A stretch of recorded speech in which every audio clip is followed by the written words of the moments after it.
Olá pessoal, sejam bem-vindos ao nosso canal. Hoje nós vamos falar um pouco sobre a situação da tragédia do Rio Grande do Sul e é o questionamento que todos nós fazemos será que nós estamos preparados de uma forma organizada para enfrentar situações como essas que está ocorrendo ainda no Rio Grande do Sul? Se nós olharmos os últimos 5 anos, o clima está tendo uma mudança muito grande. A gente tem observado situações não vistas anteriormente. Uma enchente como essa aí ocorreu só em 1941, mas naquela época atingiu 4,75 metros, agora passou de 5 metros. Então é um pouco mais forte essa enchente e uma população muito maior, evidentemente.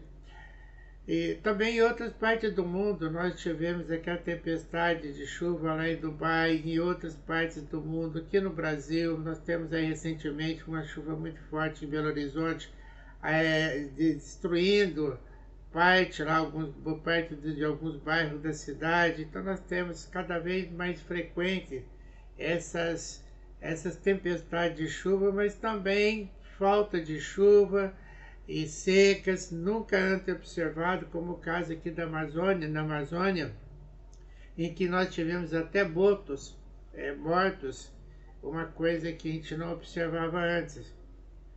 O que é de se esperar então? Que aqui nos próximos anos, tipo de enchentes como essa pode ocorrer com mais frequência. Até lá mesmo em Porto Alegre, devido ao relevo, devido às situações características do Rio Grande do Sul, a gente não descarta a possibilidade dessa enchente ocorrer mais vezes e com a mesma intensidade, e Deus queira que não seja mais intensa do que essa daí.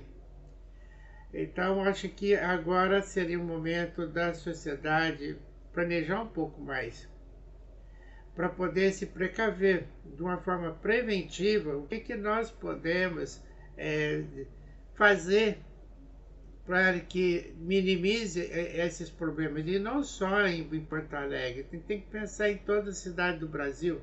Vou falar apenas do Brasil, não vou falar do mundo inteiro, porque acho que a situação é muito semelhante no mundo inteiro, mas vamos fazer uma abordagem mais no nosso país. Para vocês terem ideia da magnitude da enchente lá em Porto Alegre, houve a cota de enchentes, passou depois 4 metros, chegando a 5,3 metros, e o número de municípios afetados, eu peguei esses dados da Defesa Civil do dia 25 de maio, mas depois se eu peguei os dados mais atualizados, em parênteses, 476 municípios afetados de um total de 497. Então, quer dizer, é uma quantidade de um percentual de municípios muito elevado que está sendo afetado.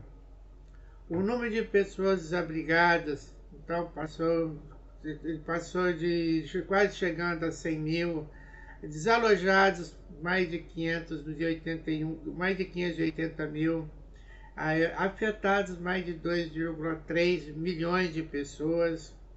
Houve pessoas então feridas, desaparecidos, óbitos, centenas então de pessoas feridas, desaparecidas e que morreram.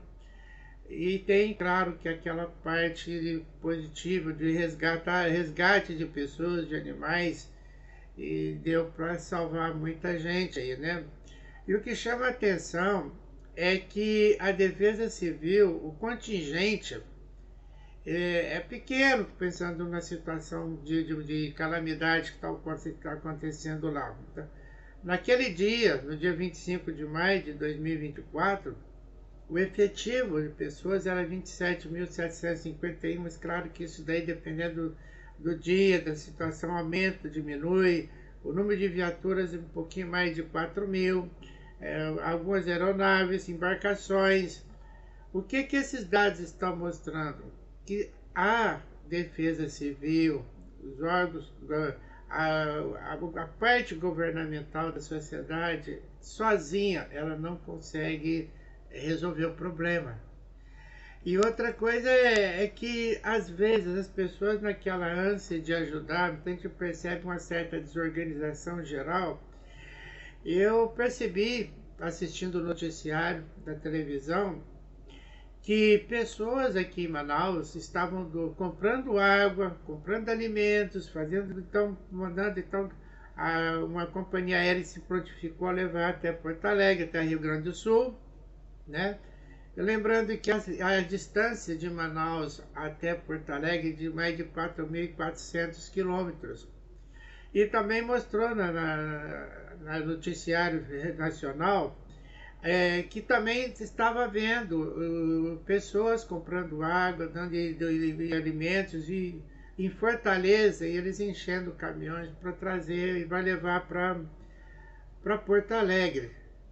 Então eu fico pensando, a água ela tem uma densidade de ela é pesada. Então cada litro de água é 1 quilo. 1.000 litros de água é 1 tonelada. Aí vem aquela pergunta, será que precisava de nós aqui de Manaus, uma pessoa de Fortaleza, e mandarem água para lá? Será que não seria melhor? O que eu fiz? Eu, em vez de comprar água, em vez de comprar alimentos, eu fiz uma doação com Pix. E claro que uma água comprada ali em Santa Catarina, em Paraná, até São Paulo, é muito mais vantajoso do que mandar uma água daqui de Manaus, certo? Então, faltou um pouco mais de organização. Pouco se falou sobre roupas e agasalhos para o inverno, que o inverno agora já está esfriando lá. Então, o que está faltando? Um pouco mais de organização. Então, nós temos que prever para o futuro, corrigir algumas distorções, para que a efetividade da ajuda seja maior. E o que nós temos observado numa situação atual, em 2017 houve o fim do Metroplan, que é uma fundação que coordenava a integração do saneamento, ocupação do solo e transportes, entre outros serviços de Porto Alegre. Então houve uma regressão do potencial de preparação contra situações como essas daí. E muitos municípios não sabem direito o que fazer quando chegam os alertas, e alguns sequer têm defesa civil. Quer dizer, é uma situação de despreparo muito grande. Mas, em compensação, algumas informações positivas a gente obteve aí na internet, né? Mais de 270 municípios do total lá que nós mencionamos tem plano de contingência que detalha procedimentos em caso de desastre. Então, quer dizer, não está no zero, né? E agora, com essa situação de calamidade, o governo do Rio Grande do Sul anunciou a criação do Comitê Científico de Adaptação e Resiliência. Então, quer dizer, está havendo uma movimentação positiva do governo, que realmente é bem-vinda e tem que ser cada vez mais organizada. E não é só em Porto Alegre, em todas as cidades do Brasil que tem, o ideal seria 100% dos municípios brasileiros, que tenham uma equipe preparada, que faça planejamento, faz previsões, né? Então, para que no futuro não tenha esse problema todo. Lembrando que 15 das 27 capitais brasileiras não têm plano prevendo as mudanças climáticas. Então, mais da metade das capitais, elas não têm um preparo para prever mudanças climáticas. É necessário que haja realmente uma mudança de comportamentos. A gente percebe que o brasileiro tem uma adaptação muito grande. Eu lembro que na Covid-19, no primeiro momento, a gente não tinha máscara suficiente, então o governo federal importou mais de 1 bilhão de máscaras da China. Mas no segundo momento, então, todas aquelas mulheres que sabiam costurar começaram a fazer máscaras, aí surgiram as máscaras de pano, assim, de todos os tipos de cores, né, e todos os tipos aí de interesse das pessoas, e nós não precisamos mais de importar máscara da China. Então, essa capacidade do brasileiro de se adaptar, ela precisa de ser usada a partir de agora, de uma forma preventiva. como os órgãos governamentais eles não têm condições contingentes suficientes para enfrentar o problema sozinhos, é necessário então ter uma sociedade mais bem organizada. E quando a gente fala em sociedade mais organizada, é um trabalho conjunto dos nossos governos municipais, estaduais, federal, mas organizações não governamentais e empresas privadas. Nós observamos muito disso agora lá.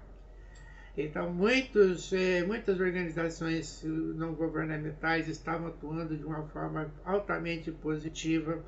Nós percebemos empresas privadas fazendo doações, transportando alimentos, água para lá, mas é necessário que haja um pouco mais de preparo, a gente sabe disso, né? Só para vocês terem ideia, quando a gente fala em organizações não governamentais, o Brasil tem cerca de 820 mil organizações não governamentais. A região sul, que foi afetada dessa vez, ela tem cerca de 18% dessas ONGs, então mais ou menos 148 mil ONGs. E só Porto Alegre tem cerca de 300 organizações não governamentais, né? Então, então é muito importante que haja um treinamento preventivo de cada uma dessas organizações, aquelas que vão trabalhar com animais, um preparo mais adequado. Parte da população também deveria ter esse treinamento, como ajudar pessoas também, né? De uma forma bem organizada. E teria que fazer um mapa de quais seriam os grupos organizados em cada cidade brasileira, pegando então a nível de Brasil, para atuar de uma forma coordenada, organizada, definindo quem é o coordenador, quem realmente são aquelas pessoas mais capacitadas, mais habilitadas para realmente fazer esse papel de coordenação. E treinamentos, que tipo de treinamento deve ser feito para cada uma dessas organizações não governamentais, registrar essas organizações de uma forma bem organizada, com seu CNPJ. No caso aí de Pix, a gente vai ter mais informações em cada cidade, o que cada organização não governamental está fazendo, como é que a gente pode ajudar, a seriedade, com fiscalização também do dinheiro arrecadado, porque a gente percebeu que tem muita gente que se aproveita dessas situações. Ficou claro lá que estava havendo roubos, assaltos, né? Mas principalmente o roubo, aquelas pessoas saíram de casa, então os bandidos estavam entrando nas casas que estavam vazias e levando as coisas. É lamentável isso daí. Teve até casos mencionados de estupro de mulheres, então é uma situação muito triste. E claro, sempre tem aqueles indivíduos querendo levar vantagem para aparecer, políticos tentando aparecer de uma forma não adequada, e é triste às vezes a gente ver isso daí. Mas, infelizmente, a gente espera que essa situação vai voltar com mais frequência. E nós temos que nos preparar melhor em cada cidade do Brasil, principalmente nas capitais, são maiores, são mais populosas, elas têm mais problemas urbanos do que aquelas cidades menores.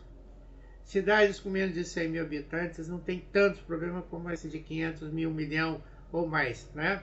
Então nós temos que ter essa preocupação aí de nos organizarmos melhor.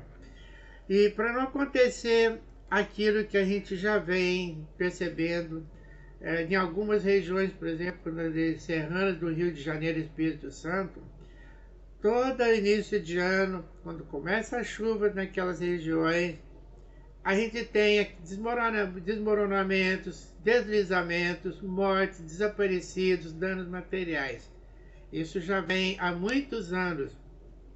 E as cidades mais suscetíveis com relação a essa situação, Petrópolis e Teresópolis no Rio de Janeiro, e Bom Jesus do Norte no Espírito Santo. Então, essa recorrência de desastre, como se diz, ela deveria ser eliminada. Então a gente deveria ter um controle maior de ocupação do solo, no planejamento urbano mais apropriado.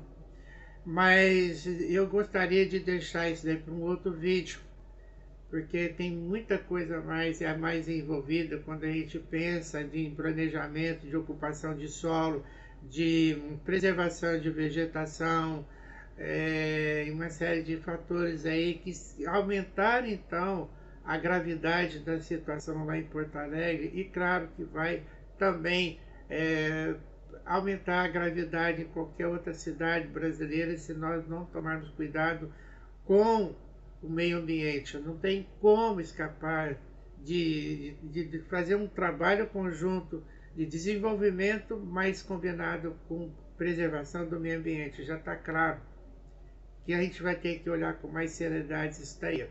Mas isso daí eu vou fazer uma abordagem no outro vídeo. Então, muito obrigado por estarem assistindo o nosso canal. Convido vocês então a assistir os outros vídeos do nosso canal, divulguem, compartilhem. Eu acho que quanto mais pessoas entenderem o que está acontecendo em Porto Alegre, melhor para toda a sociedade brasileira. A sociedade vai ficar mais preparada para essas situações que infelizmente vão ser recorrentes devido às mudanças climáticas. Nós vamos ter que trabalhar de uma forma mais globalizada e mais coesa. Ok, pessoal? Muito obrigado. Até a próxima.